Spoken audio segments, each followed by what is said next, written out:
বর্ণাঢ্য র্যালি, আলোচনা সভা সহ নানা আয়োজনে সারা দেশে পালিত হয়েছে বিএনপির ৪৭তম প্রতিষ্ঠাবার্ষিকী। আয়োজন থেকে বিএনপির বিরুদ্ধে সব ষড়যন্ত্র ঠেকাতে নেতাকর্মীদের ঐক্যবদ্ধ থাকার আহ্বান জানানো হয়।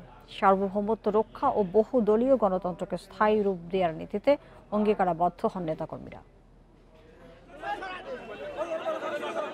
সোমবার দুপুরে চট্টগ্রামের বিপ্লবী উদ্যানে শহীদ রাষ্ট্রপতি জিয়াউর রহমানের স্মৃতি বিজড়িত মুক্তিযুদ্ধ স্মৃতিস্তম্ভে শ্রদ্ধা জানান সিটি মেয়র শাহাদাত হোসেন সহ দলীয় নেতাকর্মীরা। এই সময় সিটি মেয়র শাহাদাত বলেন, ১৬ বছর ধরে আপোষহীনভাবে গণতন্ত্র পুনরুদ্ধারে আন্দোলন করেছে বিএনপি।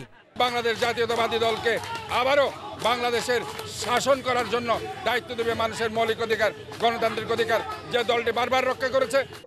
দলীয় কার্যালয়ের সামনে জাতীয় ও দলীয় পতাকা উত্তোলনের মধ্য দিয়ে কর্মসূচি শুরু করে রাজশাহী মহানগর ও জেলা বিএনপির নেতাকর্মীরা।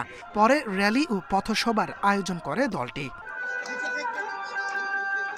বরিশালে নগরীর বটতলা, জিলা স্কুল মোড় ও জেলখানা মোড় এলাকা থেকে র্যালি বের হয়। এর আগে সদর রোডে দলীয় কার্যালয়ের সামনে জাতীয় ও দলীয় পতাকা উত্তোলন করেন নেতাকর্মীরা। নাটোরে নানা কর্মসূচির মধ্য দিয়ে পালিত হয় বিএনপির প্রতিষ্ঠাবার্ষিকী। এ সময় দলটির নির্বাহী কমিটির সদস্য রুহুল কুদ্দুস তালুকদার দুলু বলেন, বিএনপির বিরুদ্ধে ষড়যন্ত্র ঠেকাতে নেতাকর্মীদের ঐক্যবদ্ধ থাকতে হবে। আপনাদের কাছে অনুরোধ, আমরা কথা দিচ্ছি যতদিন এই বিএনপি থাকবে, বাংলাদেশ থাকবে, এই বাংলা ভাষা থাকবে, বাংলাদেশ জাতীয়তাবাদী দল ততদিন থাকবে।